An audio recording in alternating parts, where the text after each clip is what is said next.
Welcome to the TOEFL Listening section.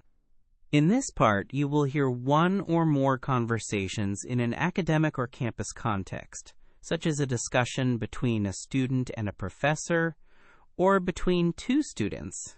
You may take notes while listening. Listen to part of a conversation. You will hear it only once, so listen carefully. After the conversation, you will answer questions about what you heard. Some questions will ask you about main ideas and details. Others will ask about implied meaning, speaker attitude, or how ideas relate to one another.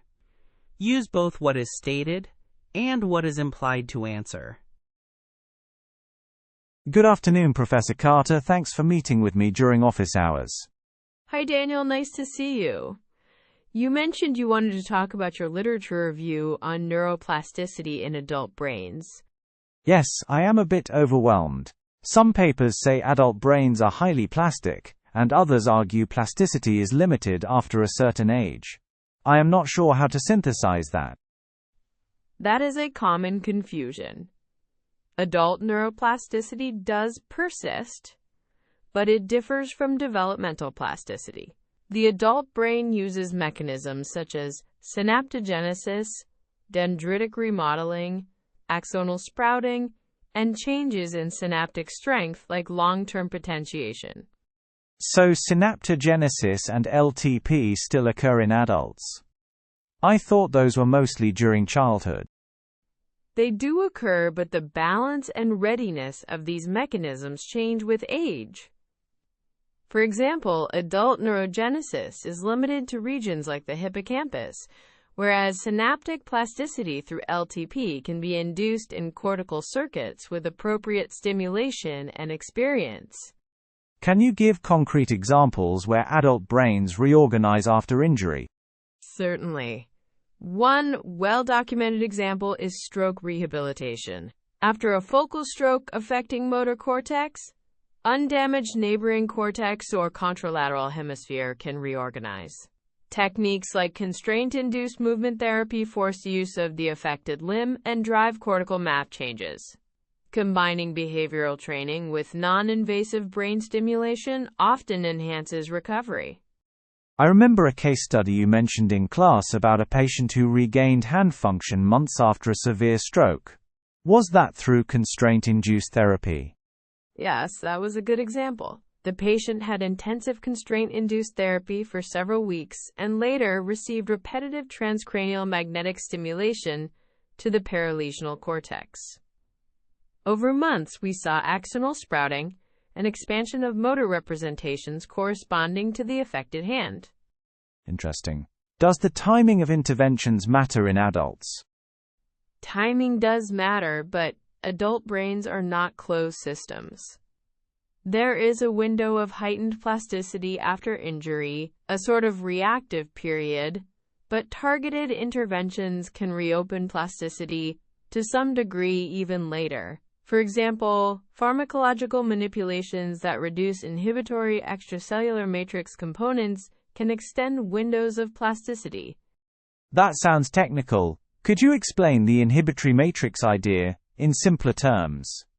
Sure. As the brain matures, it builds structures around neurons that stabilize circuits. Those structures make it harder for connections to change. If we modify those structures, either with drugs or targeted therapies, networks become more flexible, and experience-dependent remodeling becomes easier. So therapies can change the environment to support plasticity, not just training itself. Exactly. Plasticity is not a single mechanism, it is a toolbox. Effective rehabilitation often uses several tools in combination. Behavioral practice provides the training signal, stimulation like TMS, or transcranial direct current stimulation prime circuits, and environmental enrichment supports synaptic growth and dendritic branching. Could you clarify what you mean by environmental enrichment in adults? In research terms, enrichment means complex physical and social environments that promote learning and activity. In adults, it translates to cognitive tasks social interaction, aerobic exercise, and varied sensory experiences. These activities increase neurotrophic factors like BDNF, which foster synaptogenesis and dendritic complexity. You mentioned BDNF. Is that a key molecule in adult plasticity? Yes, brain-derived neurotrophic factor is central. It supports survival of existing neurons, promotes growth of new synapses, and facilitates LTP. Exercise is one of the most reliable ways to raise BDNF levels in adults. What about skill learning in healthy adults, like musicians or taxi drivers who learn complex spatial maps? Is that the same plasticity used in recovery after injury? The underlying mechanisms overlap. The classic study of London taxi drivers showed hippocampal structural changes with extensive navigation experience. Musicians show expanded sensory motor representations for practiced fingers. Those represent experience-dependent plasticity in adult brains. And the same principles apply to reorganizing after injury, though the targets and contexts differ. So adult brains can change their maps with practice, but recovery after injury also involves forming new circuits to compensate. Correct. Compensation often involves alternative pathways and increased reliance on adjacent regions. We can observe compensatory synaptogenesis and functional recruitment using imaging and electrophysiology. Are there limits to how much recovery is possible in adults? There are biological constraints: extensive cell death, large lesions, or long periods without stimulation reduce potential. Also, age-related declines in plasticity factors impose limits. But many adults achieve meaningful improvements with the right interventions, and research is discovering ways to push those limits further. For my review, I should contrast mechanisms, give rehabilitation examples, and discuss modulators like BDNF and environmental enrichment. Any other specific studies to include? Include work on constraint-induced movement therapy and randomized trials that add TMS. Also cite animal studies showing axonal sprouting after injury and human imaging studies that document motor map shifts. Mention the hippocampal neurogenesis literature, but be precise that adult neurogenesis is region-specific. Thank you. One last question. What are emerging techniques that look promising for promoting plasticity in adults? Promising approaches include closed-loop stimulation that times electrical pulses with voluntary movement, combined pharmacotherapy to modulate inhibitory molecules, and targeted cognitive training paired with aerobic exercise. Also, gene therapy approaches are being explored to increase trophic support locally. This helps a lot.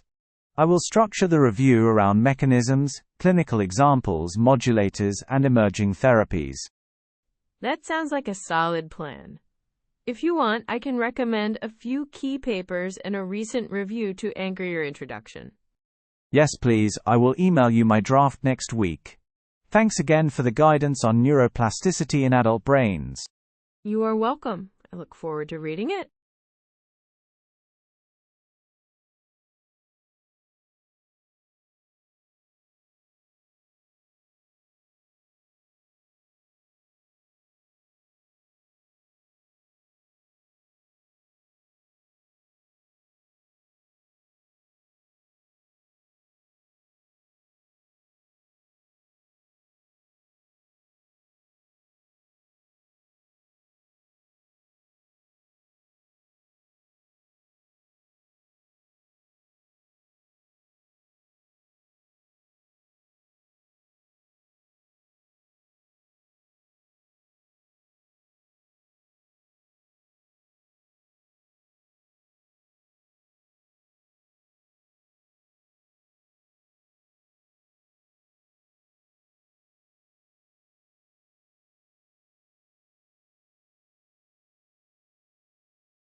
Listen again to part of the conversation, then answer the question. Plasticity is not a single mechanism, it is a toolbox.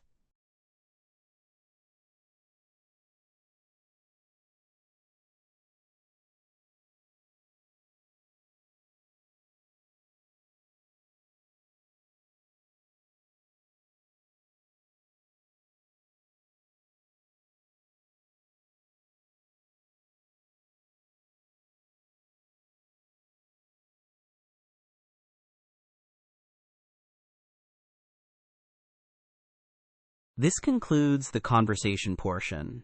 For more TOEFL practice tests and study materials, visit spinta.org.